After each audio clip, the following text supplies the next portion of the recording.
Remember a couple of weeks ago now, the current British Prime Minister, the Right Honourable Sir Keir Starmer, stood in the House of Commons and basically said that yes, he would absolutely have a look into where the situation was regarding the now disgraced royal, the former royal known as Prince Andrew, the Duke of York, and if necessarily would look into that, etc.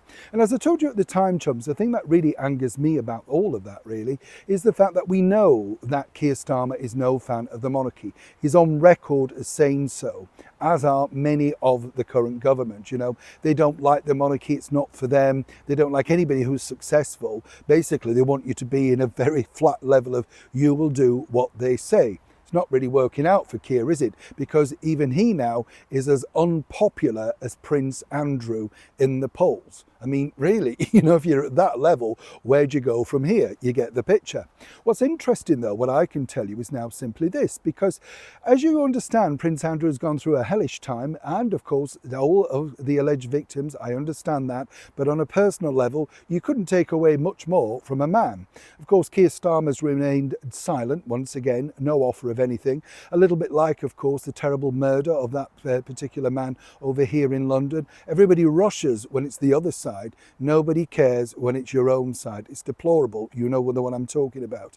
But Keir Starmer, though, is now refusing to do this. And I'd love your opinion on this, because I think this is, well, it just shows you exactly the sort of person he is. Let me explain. Morning, good to see you. Thank you so much. I'm talking to you. Yes, nice to have your company. Politics, I know, I often say it's a dirty game, it's an horrendous game, and it's all about popularity.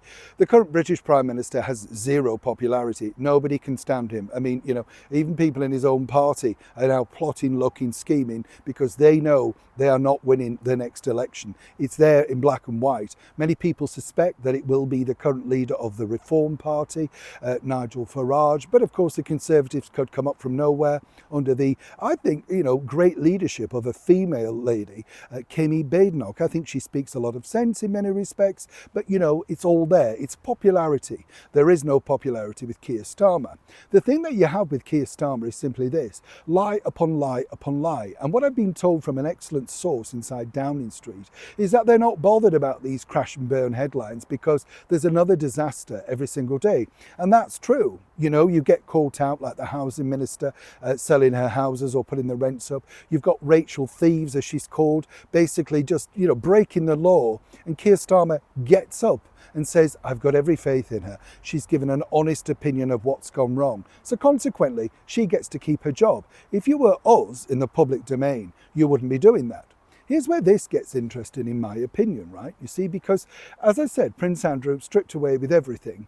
Recently, Keir Starmer got up and basically said he had the full faith and backing of this disgraced minister, Lord Peter Mandelson, known as Mandy, right? And as we now know, his attachment to the Epstein case is very, very tight. There are pictures of them going shopping, and apparently, according to Peter Mandelson, he told Keir Starmer everything, which apparently was eye-popping in points. But while he may have gone as the American ambassador, because the day after suddenly he had to go, they forced his hand and he was gone, but he still remains a lord. You know, in the House of Lords, he's still allowed to do that. Behind the scenes, many people are now pushing Keir Starmer to take away that. He does have that power. He could instigate it. Many people could start this inside the Labour Party. But no, no, no. For whatever reason, Keir doesn't want to go there. He believes that this isn't the will of the people. Peter Mandelson now is not in public life. And as far as they're concerned, this whole mess has been swept under the carpet, for want of a better word, and moving on in a different direction. Others might say that's simply not the case. And when you think about it, you know, Prince Andrew is now not allowed to call himself Prince, or indeed his HRH title, or the Duke of York. All of that background has been ripped away. Yet this person, equally at the epicenter, I mean, I can't stress that enough, the epicenter of this disgusting, disgraceful story that is evolving, and there's going to be more and more and more coming out. Well, consequently, he still remains a lord in the House of Lords. And this man, Keir Starmer, has the power to do a lot about it. Many are suggesting, why doesn't he want to? Now that is the bigger question. I'm sure you'll understand. Neil Sean, Kensington, London.